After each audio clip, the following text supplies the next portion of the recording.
नमस्कार दोस्तों, मैं डॉक्टर विमलेंदु ब्रजेश। आज हम लोग एक बहुत ही कॉमनली डन एस्थेटिक सर्जरी उसके बारे में डिस्कस करेंगे, जिसको हम राइनोप्लास्टी या नोज जॉब के नाम से अंग्रेजी में जानते हैं और हिंदी में उसको हम कह सकते हैं कि नाक के शेप को सही करना। क्यों ज़रूरत होती है? अगर किसी को नाक के शेप को चेंज करना तो क्यों करना है?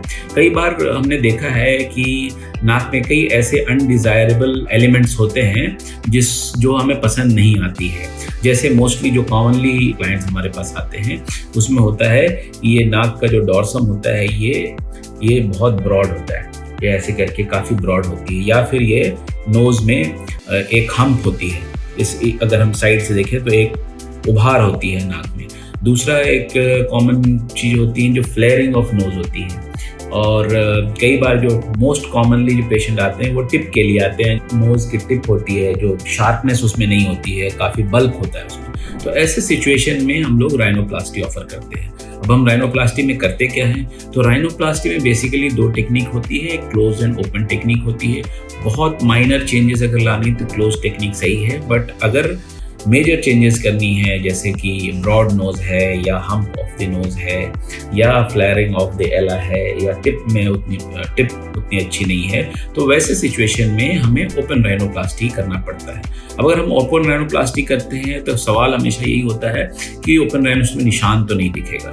तो भाई निशान उसमें नहीं दिखता है बिकॉज जो कट लगती है वो नाक के इस पार्ट में सिर्फ लगती है और उसके बाद बाकी के सारे कट्स नाक के अंदर होती है और वो बेयरली विजिबल होती है। और ये कट भी तभी विजिबल होती है, वो भी बहुत बारीकी से अगर देखते हैं तो विजिबल होती है जब आप नाक को पेशेंट के नाक को बोलते हो इस तरह से दिखाने के लिए। मोस्टली ये पूरी सर्जरी अनविजिबल स्कार से की जाती है। एक छोटी सी कट होती है, उसके थ्रू हम सारे नाक को पूरे स्केलेटल फ्रेमवर्क जो होती है नोज को उसको अप्रोच करते हैं। और जहाँ पे ज़रूरत होती है जो नाक का हमारा फ्रेमवर्क होता है उसमें बोन्स को कट करके अंदर नैरो करते हैं सो दैट कि नाक का शेप पतला हो जाए। इसके अलावा हम नोज डॉर्सम होती है, इसके अगर शेप अगर स्ट्रेट नहीं है, टेढ़ी मेढ़ी है, तो उसको सही करते हैं। उसके लिए या तो हम नाक के जो सेप्टल कार्टिलेज होती है, जो बीच की जो हड्डी होती है, उसको उसमें से कुछ पार्ट निकाल के उसको यूज़ करते हैं इसको स्ट्रेटन अप करने के लिए।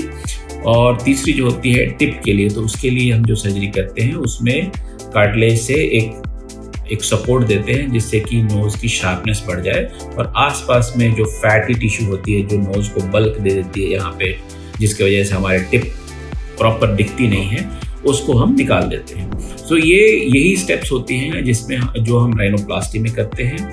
दूसरा सवाल ये उठता है कि भाई ये सर्जरी कितने देर की होती है? तो आपकी जानकारी के लिए सर्जरी में 3 से 4 घंटे का टाइम लगता है और डिपेंडिंग अपॉन कि कितना काम है, कई बार इससे थोड़ा ज़्यादा टाइम भी लग सकता है।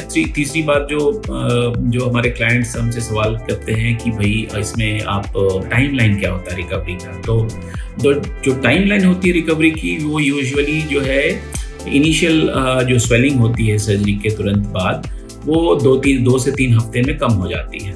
और 2 हफ्ते तक अगर हमने फ्रैक्चर करके रखा हुआ है और उसको पतला करने के लिए तो उस पर ऊपर प्लास्टर रखी जाती है जो यूजुअली हम 7 to 10 डेज तक रखते हैं। आइडियली 7 to 10 डेज तक रखना चाहिए तो वो प्लास्टर रहता है। तो अब इसके साथ ही सवाल आता है कि भाई मैं अपने जॉब पे कैसे आ सकता हूँ या सकती हूँ?